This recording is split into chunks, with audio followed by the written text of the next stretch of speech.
आदाब, आप देख रहे हैं मुनसिफ टीवी का खास प्रोग्राम मुल्क मिल्लत और मसाइल। मैं हूं खुर्शीद रब्बानी। हाल ही में प्राइम मिनिस्टर नरेंद्र मोदी ने एक इंतखाबी रैली से खिताब करते हुए मुसलमानों को ज़्यादा बच्चे पैदा करने वाला समाज कहते हुए मुखातिब किया था। इसी के साथ मुसलमानों की आबादी और ज़्यादा बच्चे पैदा करने जैसे मुद्दों को लेकर बहस शुरू हो गई। इससे पहले भी मुसलमानों को अक्सर 4 शादी और 25 बच्चे पैदा करने वाली कौम कहकर चिढ़ाने जैसे काम किए जाते रहे हैं। अक्सर ऐसा होता है।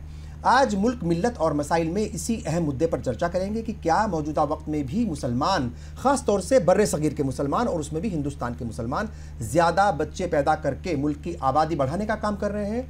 इस्लाम में फैमिली प्लानिंग पर क्या हुक्म दिया गया है और क्या हिंदुस्तान में वाकई ऐसा हो रहा है। पिछले अगर हम 20-25 साल की बात करें तो सेक्स रेशो क्या है और मुसलमानों की आबादी बढ़ने का जो तनासुब है वो कितना है। बहरहाल इसी मसले पर बात करेंगे। कई खास मेहमान मेरे साथ मौजूद हैं। मेरे साथ हैं मोहम्मद अदीब साहब, आप फॉर्मर मेंबर पार्लियामेंट है राज्यसभा के, आपका इस्तकबाल है। इनके अलावा डॉक्टर जावेद जमील साहब हैं, जाने माने इस्लामिक स्कॉलर हैं। आप इसने इस्लाम और फैमिली प्लानिंग पर एक अहम और बड़ी किताब लिखी थी जिस पर काफ़ी चर्चा हुई। ये भी आज हमारे साथ रहेंगे। इनसे भी हम बहुत सारे मसलों पर बात करेंगे, डिटेल में जाएंगे कि क्या कुछ कहा गया है इस्लाम में। आपका भी इस्तकबाल करता हूं। और जाने माने सीनियर सहाफ़ी रज़ा हुसैन रिजवी साहब भी हमारे साथ हैं और प्रोफेसर अख्तरुल वासी साहब भी हमारे साथ कुछ देर के बाद जुड़ेंगे। मैं तमाम मेहमानों का इस्तकबाल करता हूं। और पहला सवाल डॉक्टर जावेद जमील साहब आप ही से, जिस तरीके से मौजूदा वक्त में सियासत हो रही है मुसलमानों को लेकर के, अच्छा ये जो सियासत है ये पहले से चलती आ रही है। मुसलमान जो है वो सेंटर पॉइंट में रहता था, मतलब सियासत के इंतखाबात के वक्त अक्सर कभी पॉजिटिव वे में तो कभी निगेटिव में। अब उसको निगेटिव वे में दिखाया जा रहा है और बाकी चीज़ों के अलावा जो फोकस किया जा रहा है वो इस बात पर है कि बहुत ज़्यादा बच्चे पैदा करते हैं, देश की आबादी बढ़ा रहे हैं और घुसपैठिया जैसे भी मतलब जो है वो लफ्ज़ का इस्तेमाल किया जा रहा है, उन्हें बताया जा रहा है। मगर ज़्यादा बच्चे पैदा करने वाली कौम कह करके उन्हें मुखातिब किया जा रहा है।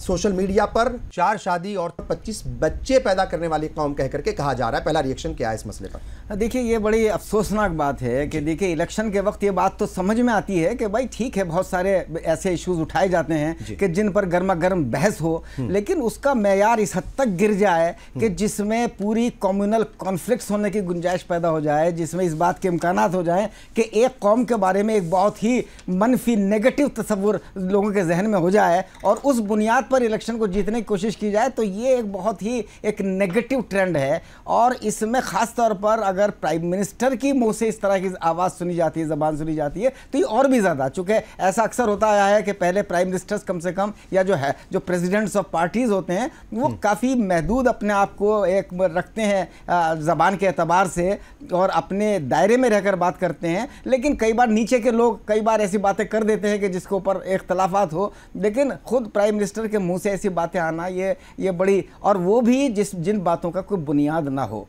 ये बात अगर 1990 से पहले कही जाए तो किसी हद तक चलिए ये माना जा सकता है कि उस वक्त तक मुसलमानों की आबादी का तनासुब दूसरों के मुकाबले में थोड़ा ज़्यादा था।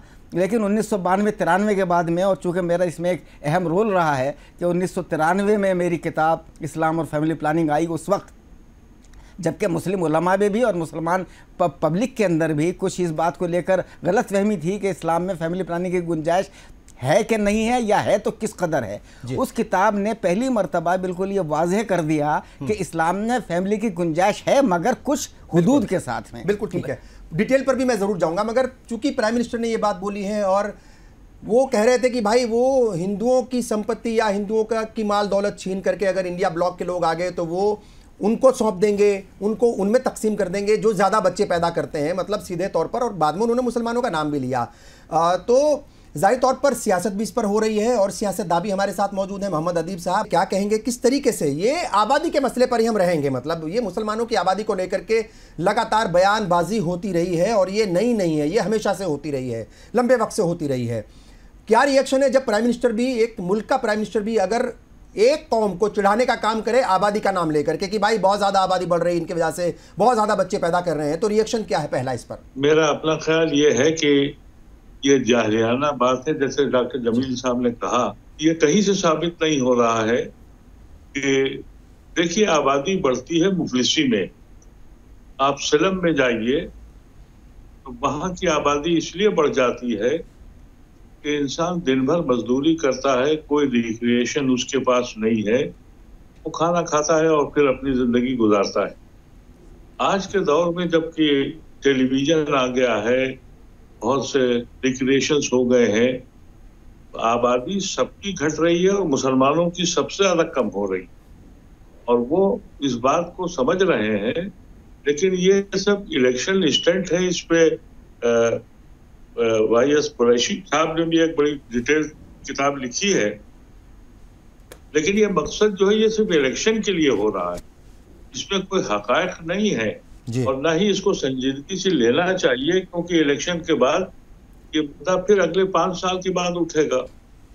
ये जो कोई डाटा नहीं दे रहे हैं, डाटा जो दे रहे हैं वो बता रहा है कि मुस्लिम ग्रोथ जो है वो कम होती जा रही है।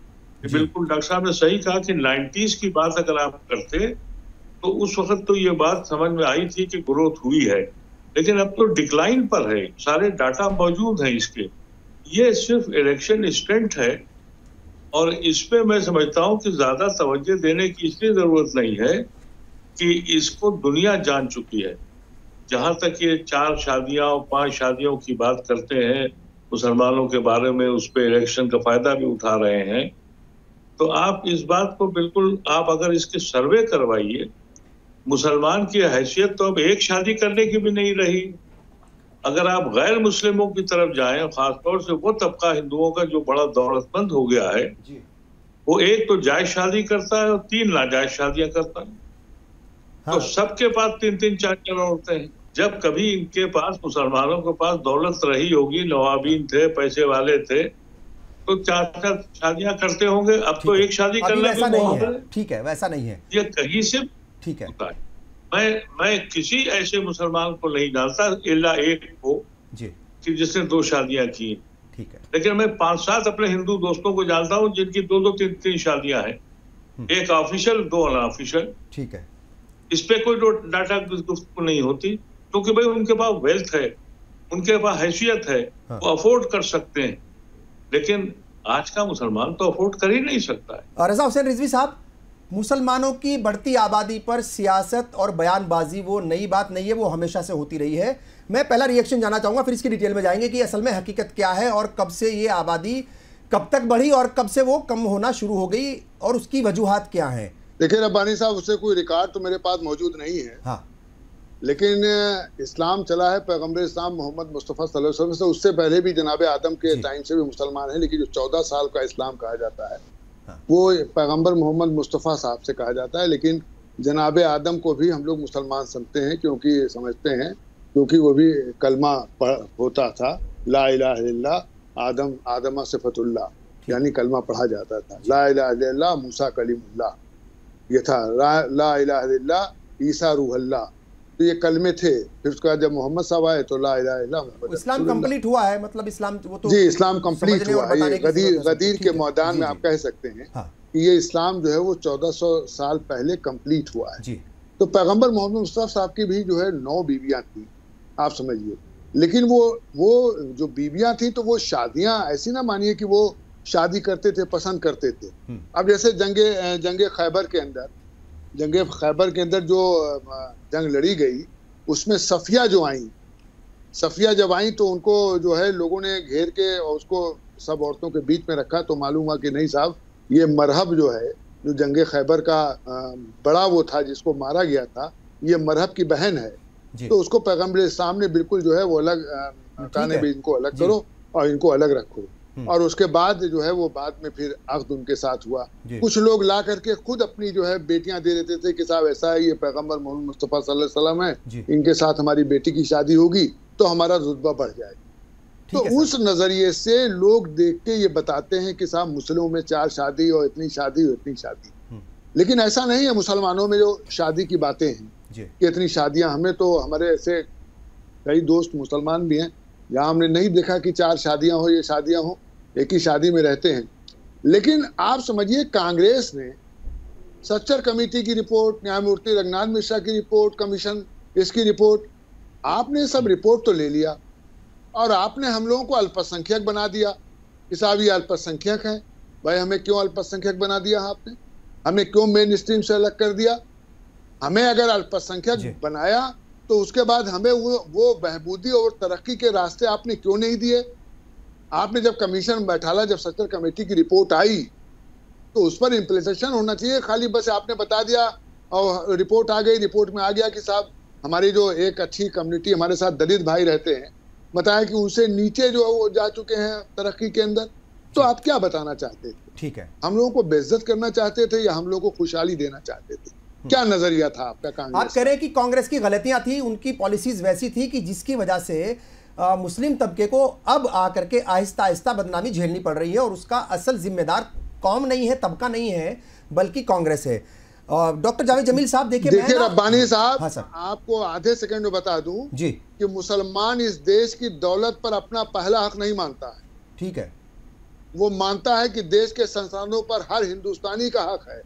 सही, हमें मजहबों के नाम पर बंटना नहीं है, कम ज्यादा नहीं है, सबका बराबर है तो सबका बराबर है। हमें मजहबों के नाम पे बंटना नहीं है, हमें हिंदुस्तानियत और इंसानियत की ओर बढ़ते जाना है। ठीक है जी, ठीक है। डॉक्टर जावेद जमील साहब, थोड़ा सा डिटेल में हम समझना चाहेंगे। देखिए ये कॉन्सेप्ट जो है आबादी बढ़ने का, ज़्यादा बच्चे पैदा करने का, अगर आप किसी गांव गली में चले जाइए, गली मोहल्ले में, या कहीं शहर के ही किसी ऐसे इलाके में चले जाइए जहां पढ़े लिखे ज़्यादा नहीं हैं, मतलब चूंकि शहरों के अंदर भी ऐसी कॉलोनीज़ हैं या ऐसे इलाके होते हैं जहां मतलब बहुत कम पढ़े लिखे, बहुत गरीब लोग रहते हैं, ठीक है साहब, वहाँ चले जाइए। जब आप उनसे, मुस्लिम तबके की बात मैं खासतौर से कर रहा हूँ, जब आप उनसे बात करेंगे, पूछेंगे बच्चे पैदा करने पर, आबादी बढ़ाने पर, वो तो सीधा सा जवाब यही आता है कि अल्लाह की देन है। ये सच्चाई है, आप इसको एक्सेप्ट कीजिए या ना कीजिए, इसको मानिए मत मानिए, मगर ये सच्चाई है, यही कहा जाता है कि ये अल्लाह की देन है।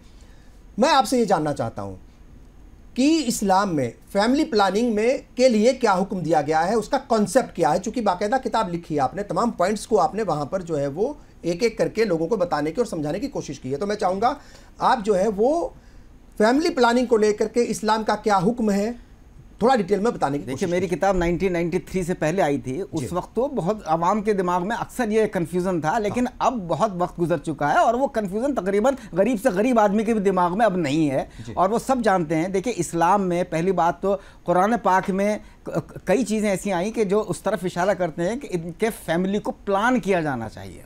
मिसाल के तौर पर कुरान में आया कि भाई आप शादी कीजिए, लेकिन अगर आप अभी इस लायक नहीं है, अगर आपकी आमदनी इतनी नहीं है तो आप इंतज़ार कीजिए उस वक्त तक जब तक इस लायक हो जाए। तो गोया एक मर्दों को खास तौर पर यह कहा जा रहा है कि वो अपनी फाइनेंशियल स्टेबिलिटी की वजह से वो जो है उसको डिले भी कर सकते हैं। तो जाहिर है जब फाइनेंशियल प्रॉब्लम की वजह से आप शादी का डिले कर सकते हैं तो बच्चों के अंदर भी आप वो डिले कर सकते हैं, उसके अंदर गुंजाइश मौजूद है।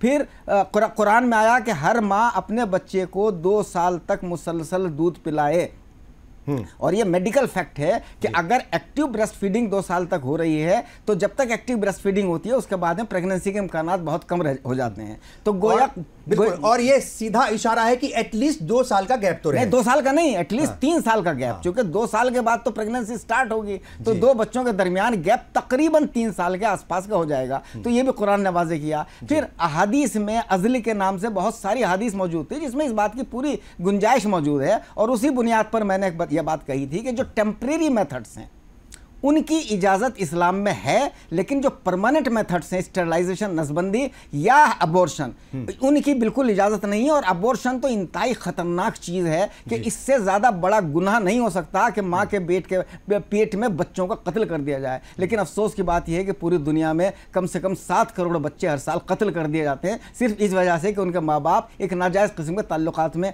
इन्वॉल्व हैं। अभी इस हफ्ते कोर्ट का भी फैसला आया है जिसमें 28 हफ्तों की प्रेगनेंसी को भी मतलब एबॉर्शन करने का एक तरीके से मतलब इजाजत दे दी गई है। जी अबॉर्शन वही वजह वही है जो आपने बताई है। पूरी चूंकि दुनिया में सेक्स एक कमर्शियल चीज बन गया है, पूरी दुनिया में अब हुकूमत पैसे की होती है, बाकी सारे मज़हब और एथिक्स और इवन मेडिकल साइंसेस को भी एक तरफ रख दिया गया है। वहाँ पर सिर्फ पहले तिजारत की जाती है प्रॉब्लम की और फिर सॉल्यूशन की। वहाँ पर मर्दों और औरतों के दरमियान जो सेक्सुअल रिलेशनशिप है उसको तो खूब कमर्शलाइज करते हैं, और उसके नतीजे के तौर पर जब बच्चे होते हैं तो अबॉर्शन इंडस्ट्री बड़ी पैदा की जाती है। वो 18 साल से उम्र या 21 साल से कम उम्र के लड़कों और लड़कियों की शादी को तो मना करते हैं इलीगल, लेकिन उनके ताल्लुकात इलीगल नहीं है। बताइए इससे बड़ा मजाक क्या हो सकता है। 21 के बाद में अगर आप एक से ज़्यादा शादी कर लेंगे, अमेरिका जैसे कंट्री में, इवन इंडिया में भी अब वही हालात होते जा रहे हैं, तो आप कानूनी तौर पर आप जेल के अंदर बंद हो जाएंगे। लेकिन अगर आपके ताल्लुकात 1000 औरतों से भी हैं, 100 औरतों से भी हैं, 50 से भी है, तो आपके ऊपर कोई पाबंदी नहीं। मर्जी से अगर है, दोनों की मर्जी से अगर है। हाँ, पोलीगेमी अलाउड है, पोलीगेमी अलाउड नहीं है, प्रोमिस्क्यूटी अलाउड है।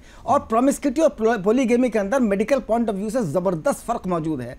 पोलीगेमी के अंदर कभी भी सेक्स ट्रांसमिटेड डिसीजेस के बढ़ने की गुंजाइश नहीं रहती। प्रोमिस्क्यूटी वजह बनी है बड़ी तादाद में एड्स की, जिसने पिछले 30 साल में 4 करोड़ लोगों की जान ली है। पोलीगेमी की खास बात है कि उसमें इस बात की गुंजाइश बिल्कुल नहीं रहती। और पोलीगेमी को भी लोग अक्सर जो जोड़ते हैं कि बच्चों की पैदाइश से, ये भी बड़ी मज़ा का खेज बात है कि पोलीगेमी का ताल्लुक, पहली बात तो कि अगर 4 शादियां होगी तो इसका मतलब ये है कि औरतों की तादाद 4 गुना होनी चाहिए मर्दों से, जब भी तो 4 शादियां होंगी। लेकिन वहाँ तो ऐसा नहीं है। तो मेल और फीमेल रेशो के ऊपर इस बात डिपेंड करता है कि किसी कम्युनिटी में पोलीगेमी का रेशो क्या है। इसीलिए हिंदुस्तान में पोलीगेमी का रेशो मुसलमानों में बहुत ही कम रहा है हमेशा, बल्कि और कम्युनिटीज़ के मुकाबले में कम है। और अगर उसे प्रोमिस्क्यूटी से मिला दिया जाए, चूंकि इस्लाम में प्रोमिस्क्यूटी बिल्कुल हराम है, उसकी कोई गुंजाइश नहीं। रजा हुसैन रिजवी साहब, देखिए ये जो एक बार बार बात होती है, हम 5 हमारे 25, और मैं अभी इन दिनों जब से प्राइम मिनिस्टर ने बोला है पिछले हफ्ते से, तो अभी तो सोशल मीडिया पर ये एक तरीके से मतलब वायरल हो रही हैं ये तमाम बातें कि मुसलमान 4 शादी कम से कम करते हैं और 25 बच्चे कम से कम पैदा करते हैं, इतने तो होते ही हैं। तो ये तो इल्ज़ाम है। सच्चाई वो सब लोगों के सामने की सच्चाई वैसी है नहीं, मगर ये इल्ज़ाम से भी बाहर निकलने की जिम्मेदारी ये कहीं ना कहीं कौम की है। चूँकि सच्चाई पर तो बात होगी कि भाई वैसा है नहीं। अभी अदीब साहब भी कह रहे थे कि उनका कोई मुस्लिम जानने वाला नहीं है जिसकी 1 से ज़्यादा शादी हो। आप खुद भी कह रहे थे कि कोई ऐसा कोई जानने वाला नहीं है जिसकी 1 से ज़्यादा शादी हो। तो ये प्रॉब्लम भी है, मगर इस प्रॉब्लम से बाहर भी निकलना है। तो आपको क्या लगता है कि किस तरीके से ये कम्युनिटी की जिम्मेदारी है कि अगर उसको बदनाम किया गया 4 शादियों के नाम पर और 25 बच्चे पैदा करने के नाम पर, तो उससे बाहर निकालने की और निकलने की जिम्मेदारी भी खुद समाज की और समाज के जिम्मेदार लोगों की है। देखिए, ऐसा है कि 4 शादी क्या, पहली शादी के बाद दूसरी शादी भी जी इंसान जो सही इंसान है, जो इस्लामी इंसान है और जो इस्लाम के नज़रिए को जानता है, वो इस्लाम की चीज़ें पढ़ता है, तो दूसरी बीवी का अक़्द आप तब कर सकते हैं उसके साथ कि पहली बीवी को राज़ी कर लिया जाए और दूसरा उसके साथ आप अदल कर सकें। जी, ये बड़ा लफ्ज़ है उसमें, अदल। तो अदल जो करना है, तो अब आप आदिल बन जाएं, आप अदल कर सकते हैं उस बीवी के साथ, पहली बीवी के साथ, दूसरी बीवी के साथ, तीसरी बीवी के साथ, तो फिर आप जो है शादी कर सकते हैं। हमें तो लगता है कि इंसान शादी तो जो 4 बीवी और 5 बीवी बताता है कर लेता है, लेकिन उन बीवियों के साथ वो अदल नहीं कर पाता है। तो अगर आप अदल नहीं कर पा रहे हैं तो एक तरीके से आप गुनाह कर रहे हैं, एक तरीके से आप शादी तो कर रहे हैं लेकिन शादी आप मज़े के लिए कर रहे हैं, शादी आप इस्लामी नहीं कर रहे हैं। क्योंकि बीवी के साथ अदल कर ही नहीं सकते आप। अगर कपड़ा वो लाए हैं तो वैसा कपड़ा दूसरी बीवी को लाएंगे आप। अगर चप्पल आप लाए हैं तो दूसरी बीवी के लिए वैसा कपड़ा, वही चप्पल लाएंगे। अगर चूड़ी आप लाए हैं तो वैसी बीवी के लिए लाएंगे। अगर एक कमरा बीवी के लिए वैसा आपने बनवाया है तो वैसा उस बीवी के लिए बनवाएंगे। अगर मसेरी आपकी उस बीवी के लिए वैसी नक्काशीदार है तो दूसरी और तीसरी बीवी के लिए नक्काशीदार वैसी जो है मसेरी चाहिए।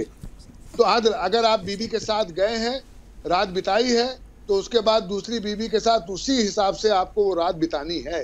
तो ये सब ऐसे हैं, तो इसलिए जरा बहुत मुश्किल होता है, लेकिन फिर भी लोग शादियां करते हैं, ऐसा नहीं कि नहीं शादियां करते हैं। लेकिन अगर इस देश का मुसलमान अपने को वो समझ ले कि हम सब हिंदुस्तानी हैं और इंसानियत के साथ हिंदुस्तानी, क्योंकि कुरान शरीफ में आया है कई जगह, आप समझिए आया है सूरे वलद में आया है, कुरान शरीफ का 90 नंबर का सूरा है, 30वें पारे में है सूरे वलद, जिसकी 4थी आयत है लक़द खलक़ल इंसाना। यानी अल्लाह कहता है कि हमने इंसान को पैदा किया है। अल्लाह कहीं नहीं कहता लक़द खलक़ल सुन्नी, लक़द खलक़ल वहाबी, लक़द खलक़ल हिंदू, लक़द खलक़ल ठाकुर, लक़द खलक़ल गुप्ता, लक़द खलक़ल देवबंदी, लक़द खलक़ल शाफ़ई, लक़द खलक़ल मालिकई। कहता है लक़द खलक़ल इंसाना। कुरान शरीफ में कई जगह आया, यानी हमने इंसान को पैदा किया, हमने कोई कौम बिरादरी नहीं पैदा किया। कहीं आप पढ़ लीजिए 30 पारा 114 सूरे 6666 आयत पे पढ़ ले पूरी दुनिया का मुसलमान, कहीं नहीं है कि हमने देवबंदी वालों को पैदा कर दिया, हमने शिया पैदा कर दिया, हमने सुन्नी पैदा कर दिया, हिंदू पैदा किया, ईसाई किया। लक़द खलक़ल इंसाना, हमने इंसान को पैदा किया।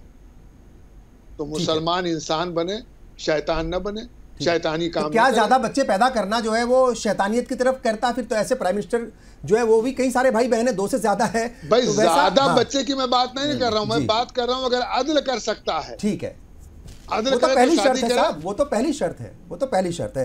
प्रोफेसर हमें साहब जो है हमारे साथ तकसीम न करे। ये बहुत रब्बानी साहब दुर्भाग्यपूर्ण है कि हमें जात और धर्म में तकसीम किया रहा है। जिस दिन हम ये मान लेंगे कि हम सब हिंदुस्तानी हैं, उस दिन से आप ये समझ लीजिए कि इस देश के अंदर न कोई दंगा, इस देश पूरा जो है न दंगा होगा, न कोई भूख से मरेगा, न हिंसा होगी। देखिए बात बिल्कुल ठीक है साहब, हुकूमत जो भी कानून बनाती है भले ही उसकी कभी मुखालफत होती है या नहीं होती वो अलग बात है, मगर जो कानून नाफिज हो गया उसकी तो पूरी तरीके से उसके ऊपर अमल करता है मुसलमान भी। कौन मतलब जो है उसको कानून को तोड़ करके, कानून अगर बन जाएगा, मान लिया आप फैमिली प्लानिंग को लेकर के बात कर रहे हैं, अगर फैमिली प्लानिंग का ही हम जिक्र कर रहे हैं, अगर कानून लाती है हुकूमत या बनता है उसकी मुखालफत होगी, मगर अगर वो तमाम मुखालफत के बाद नाफिज हो गया तो उसको तो अमल करना पड़ेगा मुसलमान को भी, तो उसमें कहाँ कोई दिक्कत है। प्रोफेसर अख्तरुल वासी साहब हमारे साथ जुड़ चुके हैं, जाने माने इस्लामिक स्कॉलर है सर, आपका इस्तकबाल है।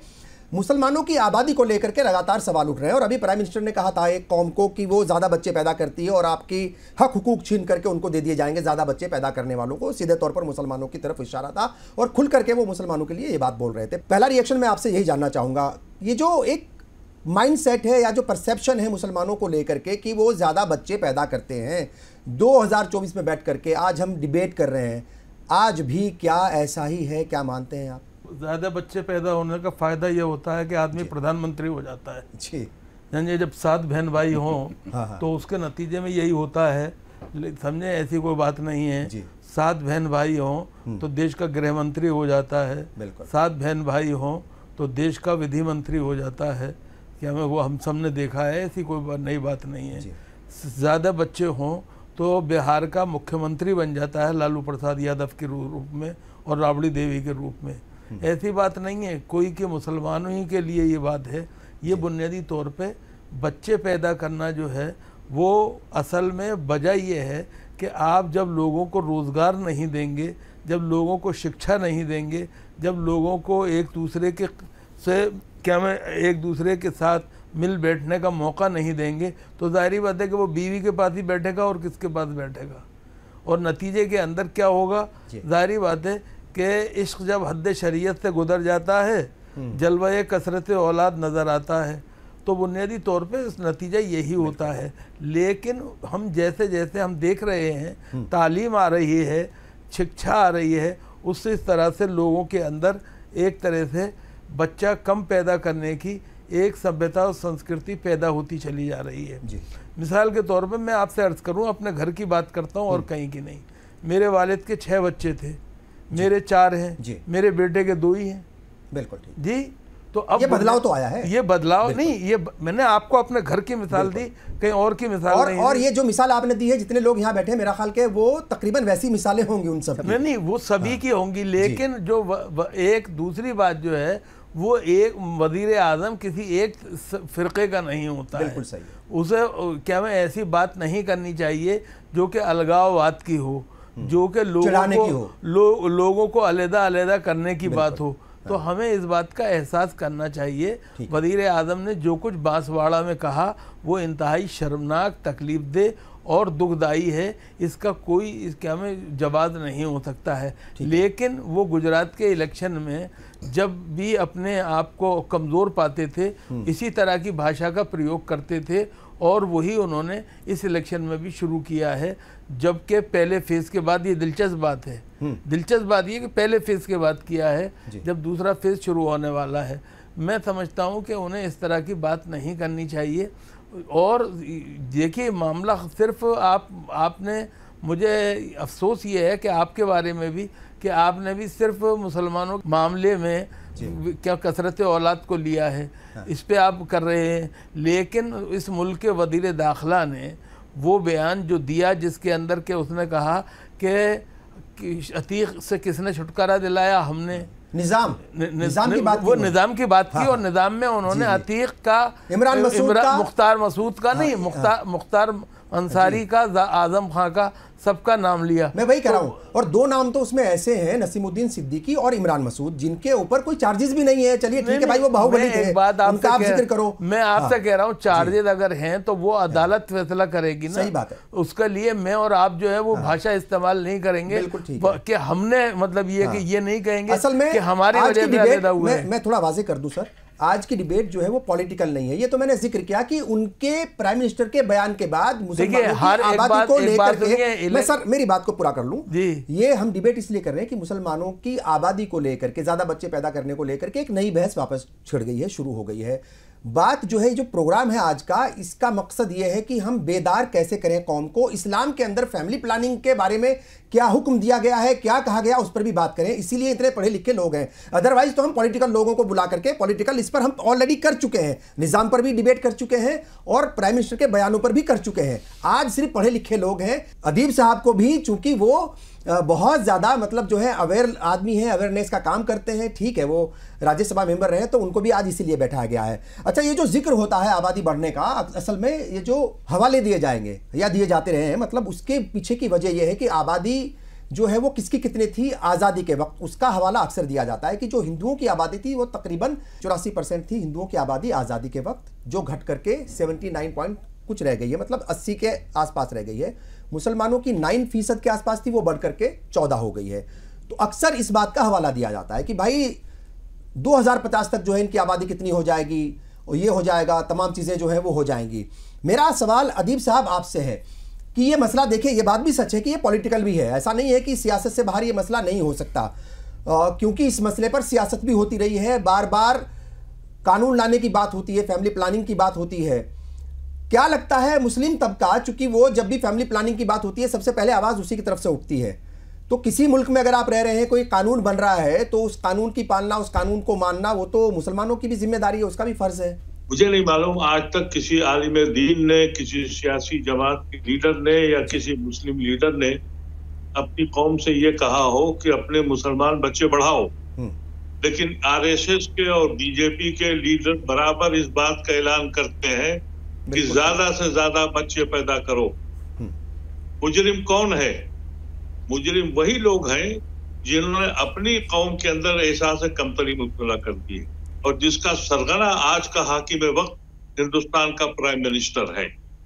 इसकी कौम के लीडर, इसके रिलीजियस लीडर बार बार ऐलान करते हैं कि बच्चे बढ़ाओ। आज तक किसी मुसलमान लीडर ने या किसी दीनी लीडर ने या किसी उलमा ने, किसी आलिम ने कहा है कि तुम बच्चे बढ़ाओ? उलमा कभी ये देखना चाहिए, अवाम को देखना चाहिए, और हम लोगों की इस पे इनसे बातों से असर लेना यूं नहीं चाहिए कि ये बुरी तरीके से एहसास से कमतरी में मुब्तला है। इनकी समझ में नहीं आ रहा कि क्या करें, और इस तरह की और फौल बातें, जैसा अभी हमारे पैनलिस्ट ने कहा, भाई एक बौलाया हुआ आदमी है जो इस तरह की लैंग्वेज बोल रहा है जो हम रिक्शे वालों से तस्वुर नहीं कर सकते। वो कहता है कि साहब ज्यादा बच्चे जो पैदा करते हैं, अरे तुम अपने यहाँ लाउड स्पीकर लगा लगा के हर जलसों में ऐलान कर रहे हो कि बच्चे पैदा करो। शर्म नहीं आ रही है तुम्हें? हमारा कोई लीडर अगर ऐसा है जिसने ये बात कही हो तो उसे तुम खटखड़े में खड़ा कर दो, हम तुम्हारे साथ हैं। हम तो बुनियादी बात ये कर रहे हैं कि हमारी मुफलिसी ने से जो हम उठते जा रहे हैं, जो हमारी तालीम बढ़ती जा रही है, हमको अपनी एहसास हो रहा है इसलिए कि बीवी भी नौकरी कर रही है, शौहर भी नौकरी कर रहा है, बच्चों को कौन पालेगा? ये हिंदुओं के लिए भी है, मुसलमानों के लिए भी है, सारी कौमों के लिए।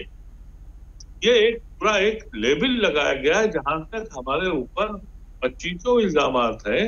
ये एक झूठा प्रोपेगेंडा किया गया है।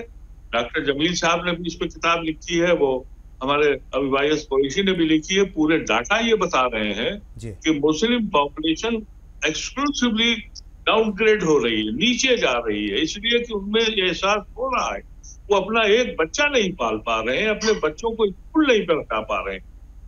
लेकिन ये एक चिढ़ाने वाला काम है। मैं समझता हूँ कि हमको इस पे ज्यादा बहस यूं नहीं करनी चाहिए। ये इलेक्शन का एक शोशा है और कुछ न कुछ ये करके हमको डिफेंसिव करना चाहते हैं। हमको तो ये चाहिए कि इनके जो लीडरों ने बयान दिए हैं उसको साझा करें, उसको आप दिखाइए कि भाई ये कौन लोग हैं जो ये कह रहे हैं कि ज्यादा से ज्यादा बच्चे पैदा करो। क्योंकि आरएसएस के लोग ऐलान कर रहे हैं, बीजेपी के जो कट्टरपंथी मोदी भक्त हैं वो ये ऐलान करते हैं, ऐलानिया करते हैं, वो उनको शर्म नहीं आती है। रजा हुसैन रिजवी साहब, देखिए ये बात तो सही है कि भाई अगर हम 2001 का ही जिक्र करें, 2001 से 2011 की बात करें, 2001 का जो सेंसस था 2011 का है, उसमें भी काफ़ी फ़र्क है। मतलब जो ग्रोथ रेट है मुसलमानों का आबादी बढ़ाने का, वो उसमें कमी आई है, मतलब वो ऑन रिकॉर्ड है, कमी आई है। और जैसे अभी अख्तरुल वासिद साहब भी कह रहे थे कि मतलब अगर हम तमाम लोगों के अपने अपने एग्जाम्पल दें तो वहाँ पर जो वालदैन हैं उनके मतलब कितने भाई बहन थे, फिर बच्चों के कितने हैं, फिर आगे कितने हैं, तो वो तादाद कम होती जा रही है। जाहिर तौर पर अवेयरनेस भी है और पहले के मुकाबले चूँकि अखराजात बहुत ज़्यादा बढ़ चुके हैं, महंगाई बहुत ज़्यादा है, तो 2 बच्चे पालना भी मुश्किल होता है, तो वो चीज़ें भी हैं। मगर अभी भी बहुत सारी जगह अवेयरनेस नहीं आई है। आपको लगता है कि मुस्लिम तबके को, चूँकि बात हो रही है उनकी आबादी की, सच्चाई है वो, जहाँ पढ़े लिखे कम हैं, आप जो है वो किसी गांव में चले जाइए, वहाँ की आबादी देख लीजिए किसी फैमिली की, और जो दलित समाज है उनकी देख लीजिए, कम पढ़े लिखों की। पढ़े लिखे मुसलमान होंगे तो उनकी आबादी भी कम है। तो अभी भी अवेयरनेस की कमी की वजह से आबादी का मसला है, आप मानते हैं, और उसको अवेयरनेस पर जो है काम करने की जरूरत है मुस्लिम तबके को? ये बिल्कुल है, क्योंकि अगर हम इल्म से वाबस्ता नहीं है और हमारे यहाँ जो है वो जाहिलियत ज़्यादा है, मैं भी मुसलमान हूँ इसलिए कह रहा हूँ, जबकि आप देखिए कि नुज़ूल के हिसाब से सबसे पहले सूरह इक़रा आया है और उस पर पढ़ने के लिए जोर दिया गया है। लेकिन हमारी बिरादरी पढ़ने के लिए बिल्कुल वो अलग रहती है और पढ़ाई की तरफ ध्यान नहीं देती है। इधर कुछ दिनों से पढ़ाई की तरफ ध्यान देने की वजह से IAS IPS और सब में बच्चों की संख्या अच्छी नंबर आई है, 50 आ गए, कहीं 55 आ गए, कहीं आ गए, जुडिशरी में आ गए, तो कहीं ना कहीं पढ़ाई की तरफ वो ध्यान दे रहे हैं। अगर मैं कहता हूँ हमारा मुसलमान का बच्चा ठीक तरीके से कुरान शरीफ वो मानेदार पढ़ ले तो उसकी बहुत सी ऐसी जानकारी उसको मिल जाएगी और बहुत सी चीज वाज़ेह हो जाएगी कि जिससे उसको अपनी जिंदगी जीना आसान हो जाएगा। देखिए, प्रधानमंत्री जी एक संवैधानिक पद पर हैं, वो अगर कुछ कह रहे हैं तो कहीं ना कहीं से कुछ आंकड़ा उनके पास होगा, उस आंकड़े के हिसाब से कह रहे होंगे कि साहब ऐसा है।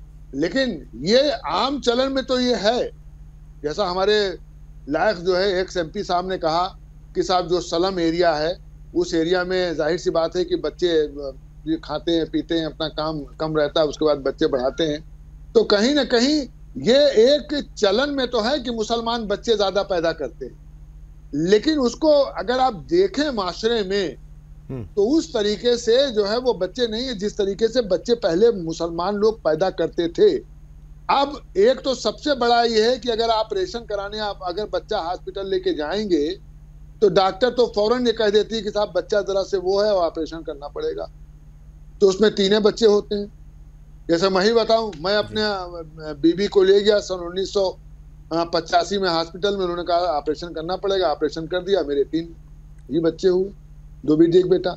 फिर हमारे बहू का अभी आप समझिए 3 साल पहले मैं यही ले गया कृष्णा नर्सिंग होम में, उन्होंने कहा नहीं साहब ऑपरेशन से बच्चा होगा। तो कहीं ना कहीं हम इस मामले में भी अपना भाई डॉक्टर ने कहा है तो हमें तो उस तरीके से जिस तरीके से पहले बच्चे 7 होते थे, 8 होते थे, 10 होते थे मुसलमानों में, वो रेशियो हमें कम है। लेकिन हम लोगों को अल्पसंख्यक न बनाया जाए, हमको मेन स्ट्रीम में रखा जाए और हम मेन स्ट्रीम में रहना चाहते हैं। क्योंकि हमें अगर आप अलग कर देते हैं ना तो फिर अलग अलग नजरिए से देखा जाता है। ठीक है, अगर किसी को आप अलग करेंगे तो अल्पसंख्यक हम नहीं चाहते हैं कि हमें मेन स्ट्रीम में रखा जाए और ये अल्पसंख्यक शब्द हटाया जाए, ये बिल्कुल अच्छा नहीं है। मैं आपके चैनल से कहना चाहता हूँ मुसलमान मेन स्ट्रीम में रहेगा तो मुसलमान शानदार रहेगा। वो यही तो कह रहे हैं कि ये जो अल्पसंख्यक है अगर यही ग्रोथ रेट रहा इनका, वो प्रोपेगेंडा है, हालांकि ये सच्चाई है, बार बार वो यही कहते हैं कि अगर यही ग्रोथ रेट रहा तो वो तो 2050 का कहते हैं कि 2050 में आबादी बढ़ जाएगी। हालांकि कहीं से कहीं तक कोई आंकड़ा मतलब बता ही नहीं सकता कि ऐसा होगा, मगर वो है प्रोपेगेंडा है, झूठ फैलाना है तो फैलाएंगे। प्रोफेसर अख्तरुल वासिद साहब, देखिए वो सवाल आपके आने से पहले मैंने डॉक्टर जावेद जमील साहब से भी किया था, मैं आपसे भी जानना चाहूँगा इस्लाम में फैमिली प्लानिंग के लिए क्या हुक्म दिया गया है, क्या कुछ जो है वो बातें कही गई हैं, थोड़ा सा मतलब लोग समझना चाहते हैं असल में, क्योंकि जो भी बात करता है फैमिली प्लानिंग की, जो भी बात करता है उसे टेढ़ी निगाह से ही देखा जाता है आज भी, ये सच्चाई है। ऐसी बात नहीं है। अगर आप देखें तो बुनियादी तौर पे मैं आपसे अर्ज करूं कि जो नक्शबंदिया मुजद्दिदिया सिलसिले के शेख थे दिल्ली के अंदर, उन्होंने बाकायदा एक किताबचा लिखा इसके ऊपर कि फैमिली प्लानिंग इस्लाम में जायज़ है, और किसी ने उसकी मुखालफत नहीं की। अभी जैसा कि कहा गया, मैं बुनियादी तौर पे एक बात अर्ज़ करना चाहता हूँ कि आप कोई मुसलमान आलिम, जैसे अदीब भाई कह रहे थे, आलिम लीडर कोई नहीं दिखा सकते जो ये कहता हो कि फैमिली प्लानिंग ना करो जी। दूसरी बात ये कि वज़ीर आज़म के पास अगर कोई आंकड़ा है जिसकी बुनियाद पे वो बात कर रहे हैं, जैसे हमारे फादिल पैनलिस्ट अभी कह रहे थे, तो मैं ये अर्ज़ करना चाहूँगा कि वो पैनल रिजर्व वो आना चाहिए, आंकड़ा सामने सरकारी तौर पे। सरकारी तौर पे जो आंकड़े आए हैं, जिसकी तरफ अभी आपने इशारा किया, ख़ुद 2001 हो या 2011 की कि वो हो, वो बुनियादी तौर पे एक तरह से ग्रोथ रेट कमी हुआ है मुसलमानों का, ये बात मानने की है। एक बात जो और मुझे अर्ज करनी है वो ये कि जो सरकारी आंकड़े हैं वो बुनियादी तौर पे सब इसकी निशानदही करते हैं कि मुसलमानों में कसरत इज़्दवाज भी नहीं है, कसरत अज़वाज मतलब नहीं है, मतलब पॉलीगेमी ज़्यादा नहीं है, बल्कि हिंदुओं के यहाँ उसका रेशो किसी तरह है। मैं ये अपनी तरफ से बात नहीं कर रहा हूँ, सरकारी आंकड़ों की बात कर रहा हूँ। बुनियादी तौर पे यही मामला इसी का है।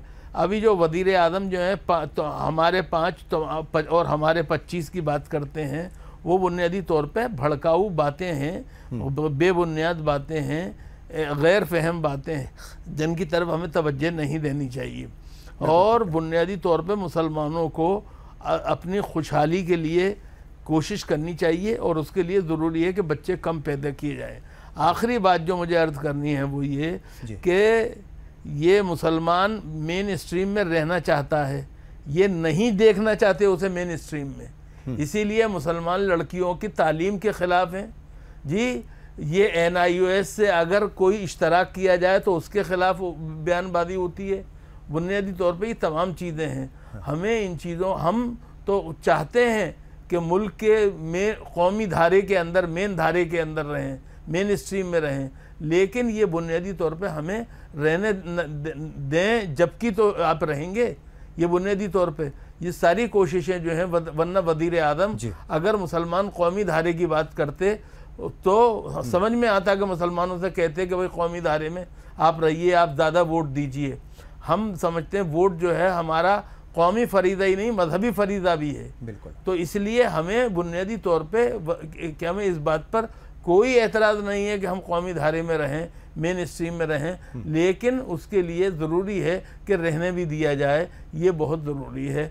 और तमाम हक़ाइक़ जो हैं वो इस बात के शाहिद हैं कि मुसलमान जो हैं बच्चे कम पैदा करते हैं और शादियां भी कम करते हैं। एक बीवी संभाली नहीं जाती, दूसरी बीवी कहाँ से लाएंगे। लेकिन यह है कि उनको बदनाम इतना ज़्यादा कर दिया गया है, अब वो बदनाम करने का तो तरीका ऐसा जो चाहे करें। नहीं वो ठीक है सर, लेकिन बात यह है कि देखिए, अगर किसी कौम को किसी एक मुद्दे के नाम पर बदनाम किया जा रहा है या उसे टारगेट किया जा रहा है, तो उससे बाहर निकलने की जिम्मेदारी कौम की ही है। वो रास्ते उन्हें इख्तियार करने। मैं आपकी ये बात बार बार आप दोहरा रहे हैं, मैं आपकी इस बात से इत्तेफाक नहीं करता हूँ। ये हमारा काम नहीं है कि हम हर दफ़े अपनी सफाई पेश करें, अपना दिफा करें। ये कोई तरीका है? सवाल ये है कि आप जब मुल्क के आंकड़े बता रहे हैं, कौमी सरकारी आंकड़े 2011 के आंकड़े, सर मैं नहीं 2000 सवाल ये नहीं, इसके ठीक है 2011 के आंकड़े ये हैं कि 2011 के आंकड़े 2011 मुसलमानों का है वो 25%। 2011 आंकड़े ही नहीं, ज्यादा तो है नहीं, 2011 के आंकड़े ही नहीं,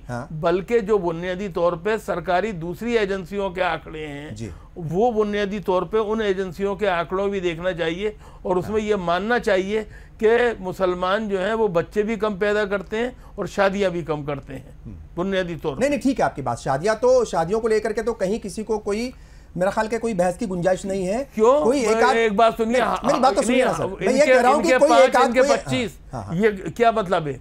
मैं ये कह रहा हूं कि कोई एक आध ने अगर बाई चांस की होगी तो की होगी, शादियां नहीं हो रही कहा जा रहा है। मैं ये नहीं कह रहा हूं, मैं ये नहीं कह रहा हूं, मैं यही कह रहा हूं कि आप इस तरह का प्रोपेगेंडा ही मत कीजिए जो कि देश के हित में नहीं है। मैं वापस कह रहा हूं, 2001 का रिकॉर्ड उठा लीजिए या 2011 का जो सेंसस है, जो हमारे पास आंकड़े हैं सरकारी, उनके मुताबिक तकरीबन 8% का गैप है हिंदुओं में और मुसलमानों में। बाकी अगर सिख और ईसाई की और दूसरी कम्युनिटी की बात करेंगे तो उनके अंदर तो बहुत ज्यादा गैप है, 12-12, 15-15% का गैप है। तो मुसलमान ज्यादा है, ग्रोथ रेट उनकी ज्यादा है, ये तो सच्चाई है, उसे तो एक्सेप्ट करना पड़ेगा ना। हकीकत ये है कि देखिए 1992 के अगर हम रेशो लेते हैं तो 1992 में 4.4 जो है पर फैमिली साइज, जो बच्चों का साइज था वो हिंदुओं में था, और मुसलमानों में वो साइज जो है नहीं, मुसलमानों में 4.4 था, हिंदुओं में 3.3 था। लेकिन 10 साल के बाद, और इस दौरान मेरी किताब का बहुत बड़ा सर्कुलेशन हुआ था, तकरीबन 7 लाख किताबों का, 2005 तक पहुंचते पहुंचते मुसलमानों का साइज 4.4 से घटकर 3.4 आ गया, यानी 1% कम हुआ है, और हिंदुओं का साइज 3.3 से 2.8 पर आया है, यानी 0.5% कम हुआ है। और आज की तारीख में जो दोनों का, मुस्लिम्स का जो रेशो है वो 2.4 है और हिंदुओं का 2.1। एक मिनट सुन लीजिए, कोई इनकारी नहीं कर रहा, मगर ज्यादा है, अभी भी बात ये हो रही है। नहीं, उसमें फर्क गैप कम होता जा रहा है। आप जो है फितरी अमल को कैसे रोक सकते? नहीं, गैप कम होता नहीं, अभी देखिए मेरी बात पूरी नहीं। पहली बात तो गैप कहां से बढ़कर कहां रह गया, अब सिर्फ 0.3 का रह गया। दूसरी बात, अगर हिंदुओं में ये रेशो अभी भी थोड़ा सा वो प्रॉब्लम है, तो उसकी एक बड़ी वजह वो है कि जिसकी तरफ खुद प्राइम मिनिस्टर को इशारा करना चाहिए था कि अगर आप इतने बड़े औरतों के भक्त हैं, अगर आप इतने औरतों के हमदर्द हैं, तो अपने यहाँ फीमेल इन्फेंटिसाइड खत्म कीजिए। फीमेल इन्फेंटिसाइड एक बहुत बड़ा प्रॉब्लम है, और ये जो गैप का जो डिफरेंस है मुसलमानों और उसकी एक वजह यह है कि लड़कियों का अबॉर्शन कर दिया जाता है। पता लगा कि लड़की है तो उसको अबॉर्शन कर दिया जाता है, और रिजल्ट यह हुआ है कि राजस्थान और हरियाणा जैसे और पंजाब में और लड़कियों का और लड़कों के रेशो के दरमियान तकरीबन लड़के अगर 1000 हैं तो लड़कियां मालूम हुआ कि 800 रह गई हैं, 850 रह गई। इतना बड़ा फर्क आ गया है। तो अगर लड़कियां कम होंगी तो जाहिर है पॉपुलेशन ग्रोथ आगे और हिंदुओं की कम हो जाएगी। तो अगर उन्हें हिंदुओं की पॉपुलेशन को बढ़ाने का हिंदुओं से हमदर्दी और औरतों से हमदर्दी है, तो बजाय इसके कि वो कहीं उसकी बात करें कि क्या कहते हैं उसे, कि वो मुसलमानों में बांट दिया जाएगा हिंदुओं से लेकर, वो हिंदुओं को यह मशवरा दें कि अपने आप जितने लड़के पैदा करते हैं उतनी लड़कियां पैदा कीजिए, और ये फर्क मत कीजिए दोनों के दरमियान। अच्छा, कुछ कंट्रीज का जो ग्रोथ रेट है पॉपुलेशन का, वो मैं उसका जिक्र करना चाहूँगा। और बात अगर चीन की करें तो वहाँ तकरीबन 5.7 है ग्रोथ रेट, ठीक है साहब। और मलेशिया की बात करें तो वहाँ 15.6 है, 15.6 है वहाँ पर। इंडोनेशिया की बात करें तो 16.6 है। सऊदी अरब में ये 15.26 है। अमेरिका की अगर बात करें तो 12% के करीब है ये। और हिंदुस्तान में हिंदुओं का जैसे मैंने बताया था कि वो 16% से थोड़ा ज़्यादा है, और मुसलमानों का 24% के करीब है। जो मुस्लिम कंट्रीज़ है ख़ास तौर से, वहाँ पर जो ग्रोथ रेट है वो भी कम देखा जा रहा है। मतलब मैं आपकी उसी बात को आगे बढ़ा रहा हूँ कि इस्लाम में फैमिली प्लानिंग को लेकर के मतलब बहुत वाज़े तौर पर क्लियर कट मैसेज है। उन्हीं को थोड़ा सा आप बताने की कोशिश की। और जब आपने किताब लिखी 93 में, मेरा ख्याल कि आपकी किताब आई थी, तो आपने खुद भी बताया था कि शायद कुछ मुखालफत हुई थी उस ज़माने में। तो मुखालफत तो होती है, टेढ़ी निगाह से तो देखा जाता है, उसको थोड़ा अलग तरीके से देखा जाता है कि बहुत ज़्यादा जो है ये मतलब अलग तरीके से बात कर रहे हैं और ये इस्लाम से बाहर हो रहे हैं, ना जाने किसके कहने पर चल रहे हैं, ये बातें तो होती हैं साहब। मेरी किताब ये मिसाल थी कि उसके बाद में उलमाए दीन में इत्तफाक हो गया। उससे पहले कहीं, चूंकि लोगों को क्लियर नहीं था कि नसबंदी किस हद तक जायज़ है या स्टरलाइजेशन, चूंकि स्टरलाइजेशन पर बहुत ज़्यादा जोर था। और मैंने अपनी किताब में ये वाज़े कर दिया था कि सिर्फ टेम्प्रेरी मेथड्स अलाउड हैं, परमानेंट मेथड्स की गुंजाइश इस्लाम में नहीं है। और उलमाए दीन को यहीं पर थोड़ा सा, इसलिए अब तो आप किसी से भी आलिम दीन से फतवा ले लीजिए, वो टेम्प्रेरी मेथड्स को अलाउ करेगी, उसमें कोई दिक्कत नहीं है। तो अब कोई उस एक कलाम होता है अब्दुल रशीद गंगोही, मौलाना रशीद अहमद गंगोही, जो आज से 100 साल पहले का मामला है, कोई आज का मामला नहीं है। उन्होंने बुनियादी तौर पे 3 महीने के इस्कात की इजाज़त भी दी है, एबॉर्शन की इजाज़त भी दी है। एक बात ख्याल लगिए। फिर इसके अलावा डॉक्टर साहब से पहले, जैसे मैंने कहा कि शाह ज़ैद अबुल हसन फारूकी की किताब आई उर्दू में, फतवा, बल्कि वो तो मुफ्ती थे, एक तरह के पूरी तरह कॉम्पिटेंट थे। फिर डॉक्टर ताहिर महमूद की किताब आई जो कि हिंदुस्तान टाइम्स के अंदर सिलसिलेवार किस्तवार शाये भी हुई। तो बुनियादी तौर पे जो मिस्टर और मौलाना दोनों एक तरह से जब क्या में फैमिली प्लानिंग की तायीद कर रहे हैं और उसकी मुखालफत नहीं कर रहे हैं, तो हमें बुनियादी तौर पे मुसलमानों पे उसका इल्जाम थोपने की जरूरत नहीं है। अच्छा, एक चीज सर, आप स्लम्स की बात है, ये मैं दोनों से, ये सवाल मेरा दोनों से, देखिए स्लम्स में जहां तक स्लम्स की बात है, स्लम्स चाहे हिंदुओं के हो चाहे मुसलमानों के, उनमें रिलेटिवली फैमिली साइज बड़ा मिलेगा, वो चाहे हिंदुओं के, उसमें सिर्फ ये कैद करना कि नहीं मुसलमानों में। दिल्ली की एक कॉलोनी में मैं गया था 10 साल पहले, जे कॉलोनी है, मैं खुद गया था, कुछ इंटरव्यू वगैरह कुछ करना था, इलेक्शन का वक्त था। एक घर मुसलमान का, एक हिंदू का, एक घर मुसलमान का, एक हिंदू का, दोनों का लिविंग स्टैंडर्ड सेम था, दोनों के घरों में बच्चों के साइज सेम थे, हर तरह के बच्चे घूम रहे थे। तो ये बात तो सच है, अवेयरनेस, तालीम और वेल्थ ये आपस में मतलब बहुत ज़्यादा कनेक्टेड हैं, ये सच्चाई है, इसमें कहीं कोई दो राय नहीं है। मगर जैसे प्रोफेसर अफजल वासिफ साहब ने कहा, और आपने भी किताब 93 में लिख दी थी, ठीक है साहब, और उसके ऊपर बहुत सारे तबसरे भी हुए थे।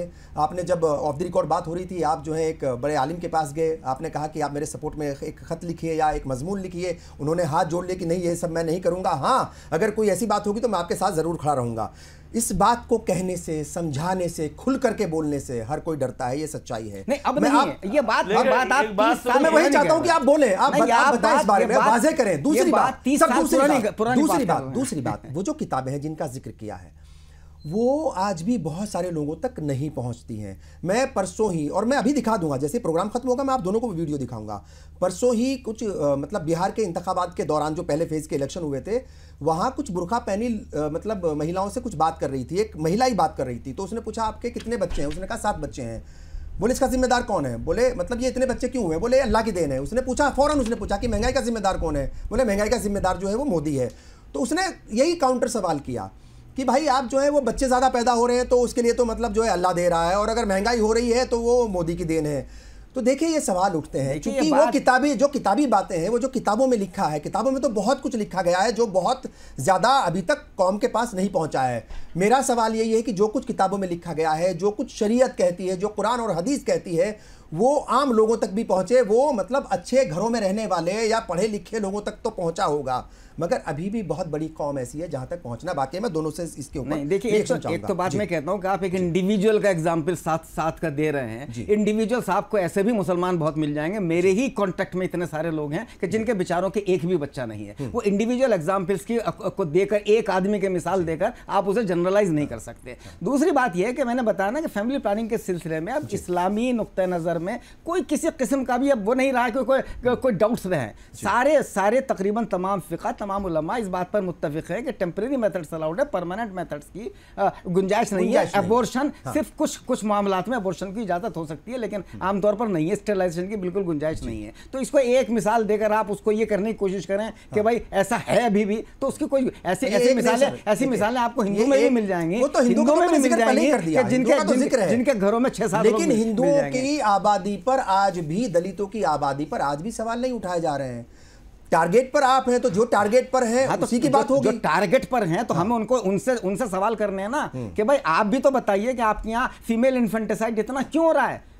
हमारी कमी यही है कि हम सिर्फ जवाब देते रहते हैं, हम डिफेंस करते रहते हैं, हम दूसरों की प्रॉब्लम्स नहीं गिनवाते। हम अगर उनकी प्रॉब्लम्स गिनवाने लगे तो उनको पता चलेगा कि आपके यहाँ कितनी प्रॉब्लम्स हैं, आपके यहाँ किस कदर डाउरी डेथ्स है। आपने कहने को अपने हाफ 50% इनहेरिटेंस में राइट रखा है, लेकिन किसी को मिलता नहीं है। आपने उसका सर्वे कभी नहीं कराया कि क्या लड़कियों को वाकई में राइट्स मिलना ही नहीं मिलना। ये मुसलमानों की भी कमी है कि जो इस्लाम ने जो उनको हक दिया है वो इनहेरिटेंस में, वो उनको लड़कियों को पूरा नहीं दे रहा है। लेकिन ये कमी चूंकि हिंदुस्तान में तो बाकायदा कानून हिंदू के लिए है, लेकिन उसके बावजूद नहीं हो रहा है। अच्छा, ये बात भी समझने की है। देखिए कि यहाँ पर बात हो रही है लगातार, हालांकि कानून नहीं बना, मगर हम दो हमारे दो, वैसा ही जो है हम दो हमारा एक का नारा चाइना में चला था और बहुत सारी कंट्रीज में। मगर अब जो है वो प्रॉब्लम में आ गए हैं। मतलब वो कह रहे ज्यादा बच्चे पैदा करो। वो कंट्रीज भी जो कभी इस तरह की मतलब जिन्होंने मुहिम चलाई थी, बल्कि बहुत सारी कंट्रीज तो ऐसी हैं जहां पर बच्चे पैदा करने के लिए प्रोत्साहित किया जा रहा है। ये बात कहना चाह रहा हूं कि ये पॉपुलेशन कंट्रोल का जो पूरी मुहिम दुनिया भर में चली, इसके पीछे कॉर्पोरेट फोर्सेस का एक पूरा एक तैयार था।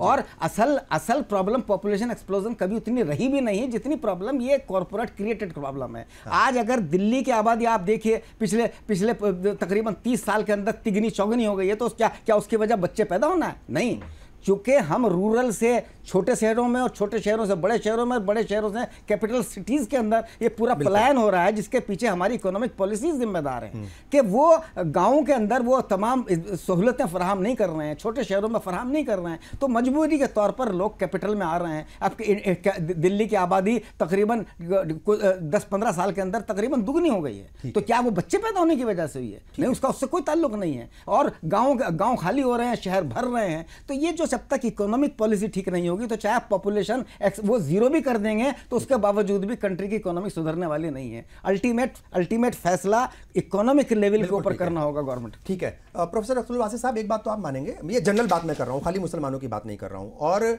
मुसलमानों की बात भी करें तो उसमें भी कहीं मतलब जो है कोई अतिशयोक्ति नहीं होगी। ठीक है साहब, मैं गांव से आता हूं, मैंने भी देखे हैं हालात वहां पर, और ये बात भी होती थी, ये एक ज़माने पहले होती थी 20-25 साल पहले, कि ज़्यादा बच्चे पैदा होंगे तो उतना ही, जितने बच्चे ज़्यादा होंगे उतने ही कमा करके लाएंगे। तालीम पर बहुत ज़्यादा एक वक्त पहले तक तवज्जो नहीं दी जाती थी। अब तो अपने बच्चों को तालीम हासिल कराने के लिए, पढ़ाने के लिए माँ बाप ना जाने किस तरीके से मेहनत कर रहे हैं। कुछ लोग उस वक्त भी करते थे, मगर तालीम पर, तरबियत पर और उनके मतलब रहन सहन पर, खान पान पर, तमाम पर फ़र्क पड़ता है अगर ज़्यादा बच्चे पैदा होते हैं, पॉपुलेशन बढ़ती है। और ये बात मैं जनरल कर रहा हूँ, ये सिर्फ मुसलमानों के लिए बात नहीं है। तो इस पर किस तरीके से तमाम लोगों को अवेयर करने की ज़रूरत है? नहीं, देखिए, मैं आपसे इत्तेफाक करता हूं और मैं आपसे बिल्कुल ईमानदारी से बात अर्ज करूं, अगर आप मुझसे कहें, मुबाहिसे के लिए नहीं, वाद विवाद के लिए नहीं, बल्कि संवाद के तहत आपसे बात करने के लिए कहूं, तो मैं बुनियादी तौर पे फैमिली प्लानिंग सब करें इसका हामी हूँ, नंबर 1। नंबर 2, क्या मैं शादियाँ जो हैं वो इस्लाम में जो उसूल बताया गया है उसके तहत मुसलमान करें, उसी के तहत गैर मुस्लिम भी करें, क्योंकि वो क्या कहा गया है, एक से ज़्यादा शादी मत करो अगर तुम अदल नहीं कर सकते, जैसा कि कहा गया था। दूसरी बात यह है, वो ये कि मैं इस बात के लिए पूरी तरह वो हूँ कि आप क्या मैं किसी एक बुराई को का जवाज मत पेश कीजिए और किसी गलती को अपने लिए उसूल मत बनाइए। तो ये बात जहाँ अपनी जगह तय है, वहाँ इसके अलावा ये बात भी हमें पेश नज़र रखनी चाहिए कि ये जो जिद का मादा पैदा होता है, ये जुस्मत पैदा होता है जब आप किसी एक फ़िरक़े को सियासी तौर पर टारगेट बनाते हैं, और वो टारगेट नहीं होना चाहिए। जो बुनियादी तौर पर समाज में बुराइयां हैं वो किसी के अंदर भी हों, उनके खिलाफ हमें बात करनी चाहिए, सरकार को काम करना चाहिए। दूसरी बात जो है वो ये कि हमें तालीम जो है उसको आम करना चाहिए। हम मुसलमानों के इलाके में बच्चों की बात तो करते हैं, लेकिन हमने मुसलमानों के मोहल्लों में स्कूल कम, अस्पताल बिल्कुल नहीं खुले हैं। इस बात की तरफ हम तवज्जो नहीं देते हैं। इस बात पे हमें तवज्जो देनी चाहिए, और एक तरह से हमें सबको साथ लेके चलना चाहिए, इसकी कोशिश करनी चाहिए। और इसके लिए एक बात और करनी चाहिए कि जो सच्चाई है उसको छुपाने की कोशिश किसी को नहीं करनी चाहिए, न मुझे करनी चाहिए, न वज़ीर आज़म को करनी चाहिए। ये बुनियादी तौर पे सबसे बात है। अब जहाँ तक सबको बेदार करने का सवाल है, तो उसके लिए ज़रूरी है कि सरकार इसके लिए प्रोत्साहित करे कि कम बच्चे पैदा करो। कम बच्चे पैदा करोगे तो सरकार ये मुराद देगी। बुनियादी तौर पे ये मसला है यहाँ पे, जो असल में करने की चीज जो करना चाहिए, करके काम नहीं चलेगा। मिसाल के तौर पे हम 2 बच्चों को फ्री तालीम देंगे, अगर 2 बच्चे हैं, तीसरे बच्चे की तालीम जो है वो उसको ज्यादा देना पड़ेगा। आप 200 मीटर बिजली फ्री देने की बात कर रहे हैं, नहीं कर रहे हैं, बिजली का बिल आने पे 200 मीटर का। लेकिन इसी तरह से अगर आप बच्चों को कम पैदा करने पर जोर दें और उस पर इंसेंटिव्स दें, तो बुनियादी तौर पे तो ज्यादा वो बेहतर काम करेगा, ज्यादा बेहतर काम करेगा और ज्यादा बेहतर तौर पे असरअंदाज होगा। देखिए यहाँ पर मुझे मैं आपसे फाइनल कमेंट्स चाहूंगा, क्या कहेंगे कि अवेयरनेस भी बढ़ाएं और जो आप कहना चाह रहे हैं वो भी नहीं। एक तो चीज़ मैं ऐसा करना चाहूँगा कि देखिए हिंदुस्तान में अब जो आजकल जो रेशो हिंदुओं में 2.4 है, मुसलमानों में 2.1 है, और पूरी दुनिया में ये माना जाता है कि मिनिमम 2 का रिक्वायरमेंट है अगर हम स्टेबिलिटी लाना चाहते हैं। अगर उससे कम हो गया तो दुनिया में से इंसानियत खत्म होनी शुरू हो जाएगी।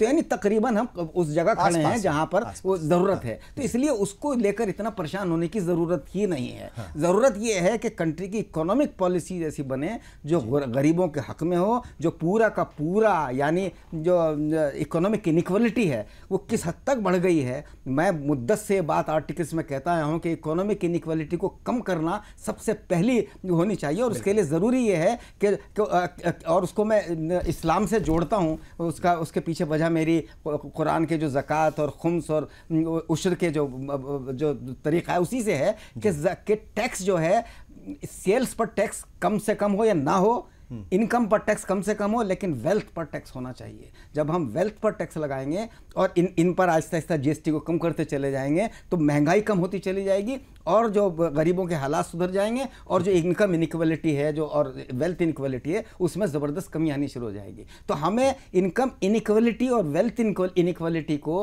वो ख़त्म करने के लिए उस रास्ते की तरफ जब हम बढ़ेंगे, उस तरफ हमें सारा ध्यान पूरी कौमों को, से मुसलमानों का ही नहीं, सारे हमें तमाम मज़ाहिब के लोगों को साथ लेकर इस बारे में कैंपेन करने की ज़रूरत है। और हेल्थ को मेंटेन करना, अगर आप पॉलीगेमी को तो ऑलरेडी तकरीबन है ही नहीं, बराबर है ही नहीं, मतलब प्रॉमिस्क्यूटी बढ़ती जा रही है जो इंतहाई खतरनाक है हेल्थ के लिए, यानी बगैर शादी के ताल्लुक रखना। मगर एक बात यहाँ पे डॉक्टर साहब माफ कीजिएगा, इसमें सबसे जो खतरनाक बात आ रही है कि पॉलीगेमी तो खत्म होती जा रही है, लेकिन लिव इन रिलेशनशिप बढ़ती जा रही है। मेरा ख्याल ये है कि हमें लिव इन रिलेशनशिप के ऊपर भी एक सेंसरशिप लगानी चाहिए, उसके ऊपर पाबंदी कर्म करना चाहिए और उस पर क्या में पाबंदी लगानी चाहिए। और बुनियादी तौर पे जो डॉक्टर साहब बात कह रहे थे, मेरा कहना यह है कि ज़कात इनकम जो यानी जो टैक्स है वो इनकम पे ना हो बल्कि खर्च पे होना चाहिए। ये बहुत दिलचस्प बात है, क्योंकि हो ये रहा है कि इस्लाम में खर्च पर नहीं, एसेट्स पर, वेल्थ पर, जो बचाया आपने, जो बचाया नहीं, आप इस वक्त परेशानी क्या हो रही है, परेशानी हमारी ये हो रही है कि हम जो लोग के टैक्स दे रहे हैं उनसे तो क्या में ले रहे हैं इनकम पे जी, लेकिन वो लोग जो के इनकम टैक्स जो खर्च कर रहे हैं उसके ऊपर उन्हें रियायतें मिल रही हैं। तो इन रियायतों के बारे में भी सोचना चाहिए कि इस पर भी एक दिन प्रोग्राम हम जरूर करेंगे। बिल्कुल ठीक है। और अवेयरनेस असल में बहुत अहम है, लोगों को बताना और उन्हें बार बार उसके बारे में जानकारी देना मेरा ख्याल के तमाम उन लोगों की जिम्मेदारी है जो जानकार हैं, जो ज़्यादा जानकारी रखते हैं। उनकी जिम्मेदारी है कि वो बेदार करें कौम को। ये बात सच है कि पॉलिटिकली टारगेट किया जाता है कम्युनिटी को, मगर सच्चाई कई बार हम देखते हैं, और ठीक है अभी कुछ रेशो कम हुआ होगा, मतलब ग्रोथ रेट कम हुआ होगा, मगर ये भी सच्चाई है कि ये एक यकीन है कि भाई अल्लाह की देन है बच्चे। तो उस बारे में जो आलिम दीन हैं और जो इस्लामिक स्कॉलर्स हैं, जो जिम्मेदार लोग हैं, वो कम्युनिटी के उन लोगों को ज़रूर समझाएं, उन लोगों को ज़रूर बताएं जो कम जानते हैं, जो अभी भी दूर दराज के इलाकों में रहते हैं जहां तक जानकारी नहीं पहुंची। बहरहाल आपने प्रोग्राम देखा, आप तमाम का बहुत बहुत शुक्रिया। अगले हफ्ते फिर हाजिर होंगे एक नया मुद्दा लेकर, कुछ नए मेहमानों के साथ। तब तक के लिए मुझे और पूरी टीम को दीजिए इजाज़त। आदाब।